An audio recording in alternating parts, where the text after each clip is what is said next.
Shelby from WDW11 Mama. This video is about magical immersive rides and attractions at Walt Disney World. The rides and attractions that I'm going to list are not listed in a particular order. I just decided to group them by park. I thought that would be a little bit easier. So we're just going to jump right in and get started. First park is the Magic Kingdom. And the first magical immersive attraction is Enchanted Tales with Belle. This attraction is in Fantasyland.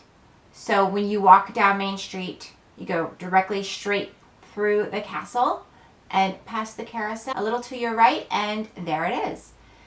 It's really cute. There are gardens all around the beginning of it. I recommend that you get a Fastpass for this attraction. The line is outside. It's a little covered in some areas. It can be boring. This attraction is extremely popular, so a Fastpass should be high priority. So Enchanted Tales with Belle is kind of like a play. When you walk in, there will be a cast member there who will greet you, and you are in Maurice's cottage. You will be transformed from Maurice's cottage to the Beast's castle, and you will be taken back to the day that Belle and Beast fell in love. When you're in the Beast's castle, you will see and meet the wardrobe, and that is the room where everybody who would like to volunteers for a part in the play.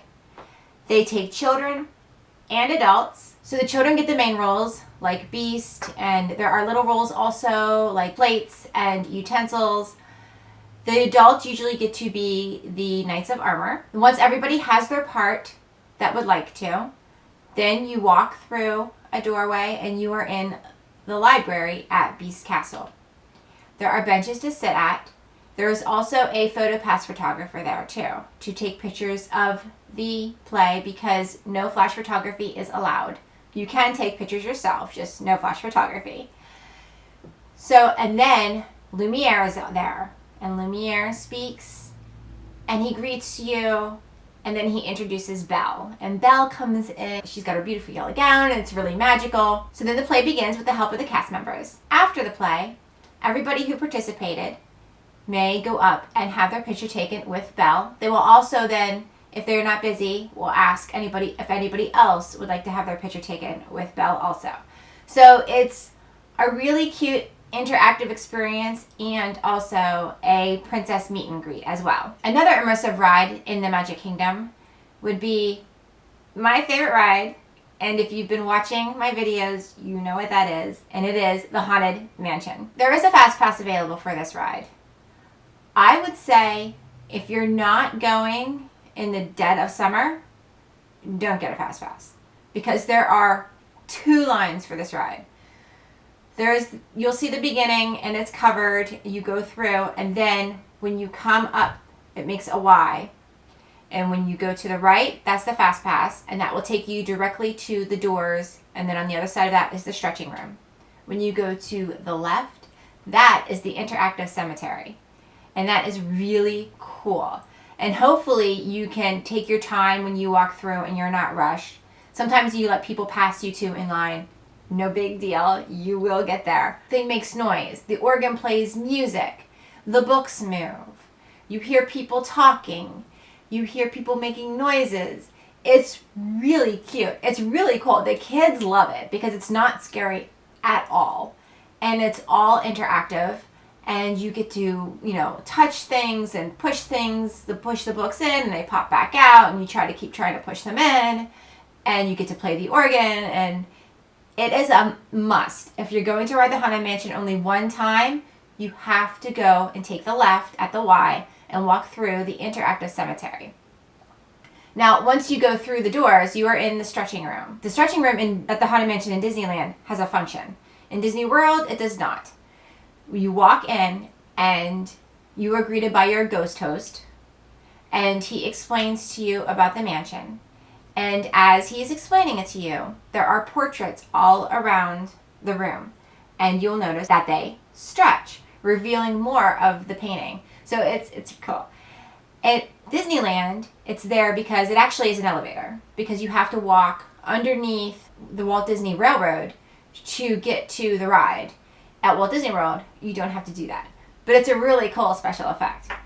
After the stretching room, you will go and get in line for the ride, where you will ride your dune buggy, and then you will take a tour of the mansion and the mansion grounds. I'm not going to ruin any of it for you. I will tell you this. My children have ridden it since they were babies. Babies, I'm saying 1 year old. I made them ride it because it's mommy's favorite ride. But they weren't scared of it. And what we did, my husband and I, is we played it off as, it's silly. It's funny. They're not real. It's funny. Look at the silly ghosts dancing. Look at the silly ghosts singing. And even when they were 3, and I said, if you want to close your eyes and you get scared, you go right ahead and close your eyes. Because usually it's just the 4 of us, and mommy and daddy want to ride the rides. We don't want to miss out. It is really cool. It is fantastic. If I could live there, I would. It is a must do, and it is a great immersive ride. For the next immersive ride, we're going to head over to Adventureland in the Magic Kingdom, and that is for Pirates of the Caribbean. As soon as you walk into the line for this ride, it's like you're in a cave. It's cold, usually freezing for me. It just sweeps you into the experience.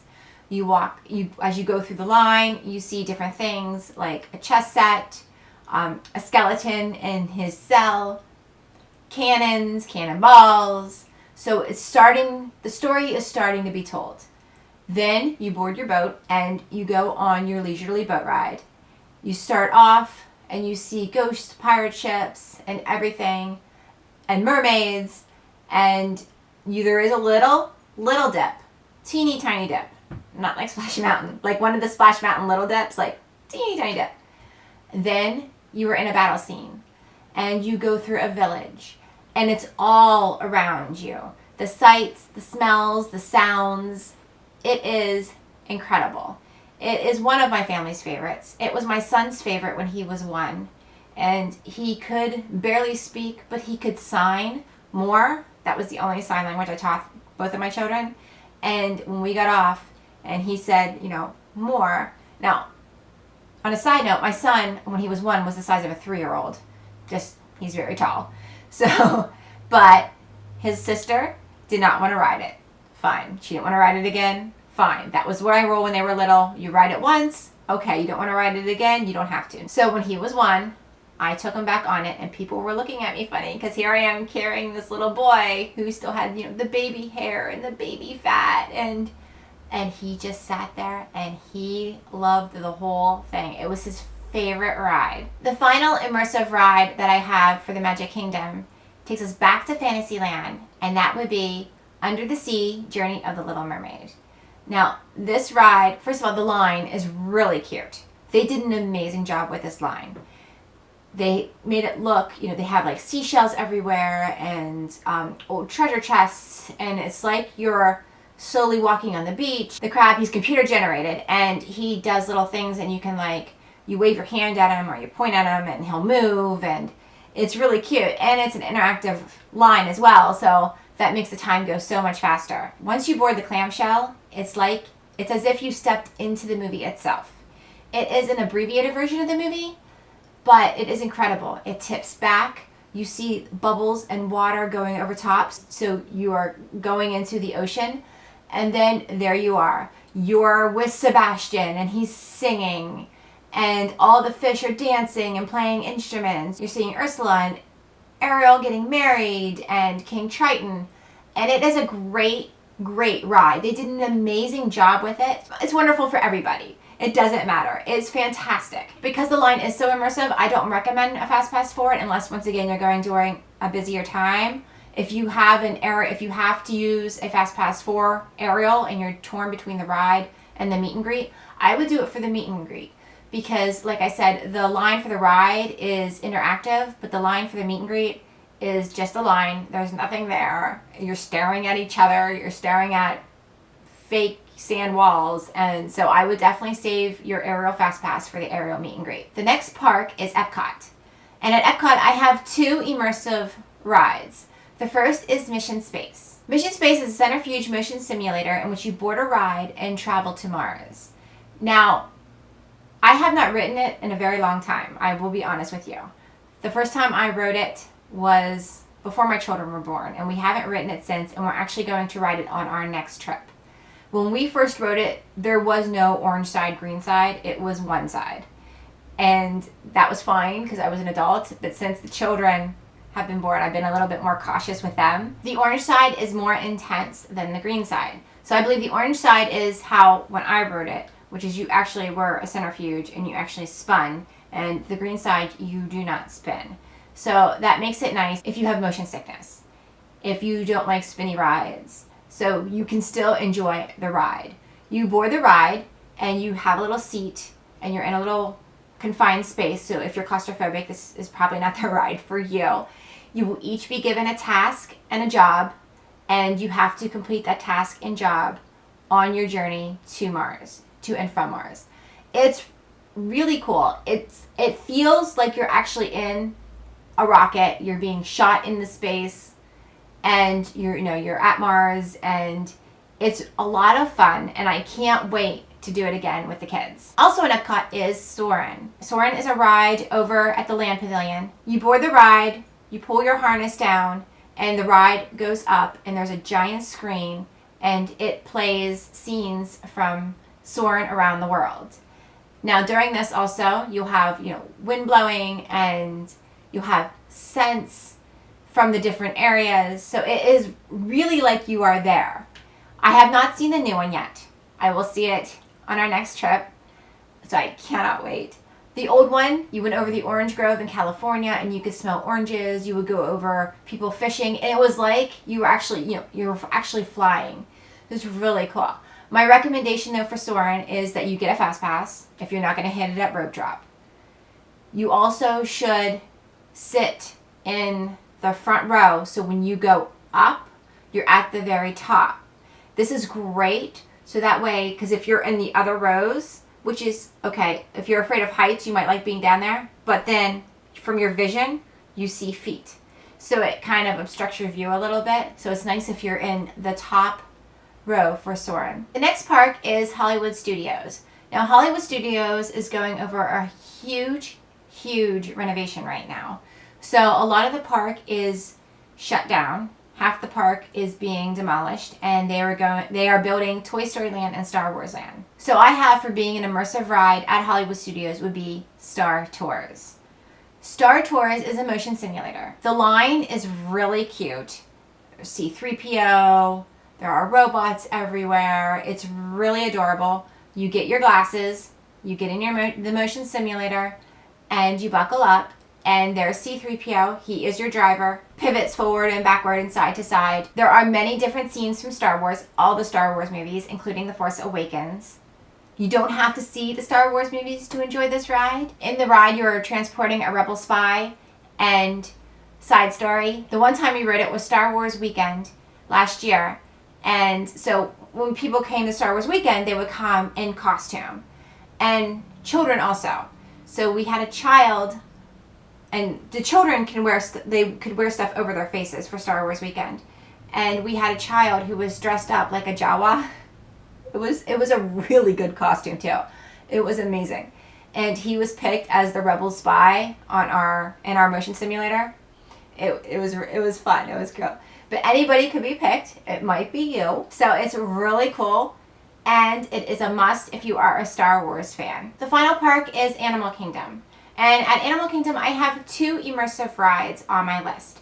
The first up is Kilimanjaro Safari. Kilimanjaro Safari is in Africa, and it is a very, very relaxing ride where you get to observe animals in as close to as they possibly can their natural habitat.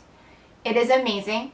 You will have giraffes that walk right up to the truck, rhinos that walk up to the truck, hippos, crocodiles, elephants, lions. Lions don't walk up to the truck. Neither do the elephants. But you do get to see them up close and personal, hopefully. Depends on the animals. During our trip, when we visit Animal Kingdom, right after our Tusker House 8 a.m. reservation, we hit the safari, and then we usually fast pass it for later in the day, either in the afternoon or in the evening. The final ride I have as being immersive is Dinosaur over in Dino Land in Animal Kingdom. You board your, I'm going to call it your Wayback Machine, although that's not Disney, and you travel back to the Cretaceous period to bring an iguanodon to present time before an asteroid hits. It is bumpy, and there is a small drop at the end, but there are dinosaurs everywhere, and they do a really, really nice job with being surrounded by everything that you could possibly be surrounded by. Side note, side story, when on the ride, they take your picture for a photo pass. So there's a ride picture at the end. And we always get memory maker, especially now that the children are still young, and we're usually there for a week, so it adds up. It works out.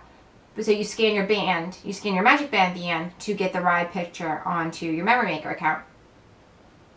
Well, there is a part of the ride where a giant dinosaur kind of jumps out at you. Now, they're robots, so he can only go so far. He doesn't touch you or anything, but he jumps out at you, and that's when they snap your picture. So I was prepping my children before the ride, and I said, look, you're riding this. We're all riding this. Pop-Pop's coming. We're all riding this. It's going to be a lot of fun, because the year before, we all didn't get to ride it because my son, who was 3, was napping. So I wasn't going to wake him up for it, so I was like, okay, fine. Last time, he wasn't 3. He was old enough to ride it. So, like, this is it. We're riding this. So I'm gearing them up for it. We're all going to ride this ride. But there's a part in the ride where a giant dinosaur jumps out at you. You'll see a flash. That's the picture. Just be prepared. Okay, mommy, okay. So we go through the ride. The picture, they take the picture. We enjoy the ride, and we come out and we look at the picture. And no joke. And if you go to my blog, you will see this. It's on this corresponding blog for this video. The picture is like this. We're in the car, and the dinosaur jumps out, and my children are looking at the dinosaur like this. And then there's me going like this, screaming. So apparently, I prepped the kids, but I didn't prep myself for the ride. And it got me. But that's okay. It's hilarious. It's a great picture, and it's a great memory also. So Dinosaur is a lot of fun. It's in Dinoland. Dinoland is really cute. I know that, some people think that Dinoland shouldn't be part of Animal Kingdom, and it's kitschy, but it's supposed to be like that. And it's a really, really cute area. So Dinosaur is a fantastic immersive ride. So I'm going to list down below the blog that corresponds with this video. And if you don't know, that's at www.loveandmama.com. I also have a Facebook page, a Twitter account, and an Instagram account. My Twitter account and Instagram accounts are always pictures of Disney. Always. Once in a while something else, but that's my thing. I love Disney World. I think it's just absolutely beautiful. So even if I catch a building or, just a different angle of things, I love to post them. Feel free to ask me any questions that you have. I am a Disney planner. My services are free to you. So I do all the work, all the discount shopping, all the planning, and all you have to do is pack. Literally, you can have a stressless, relaxing vacation and make memories with your family. That's mainly what this is about. It's about making those magical memories that are just incredible, that everybody will remember for their entire lives. It is so much fun. Disney World to me is a place where you get to do everything with your kids. And that's what Walt wanted. He wanted you to be able to ride the carousel with your kids and not just sit and watch. And you also get to become a kid again too, and part of that. So I find if I can help anybody and spread the Disney magic, I love it. It's so much, it makes me so happy, and I want to share the magic with you. So if you need anything, just let me know. All my information's down below. And thank you so much for watching, and see you next time.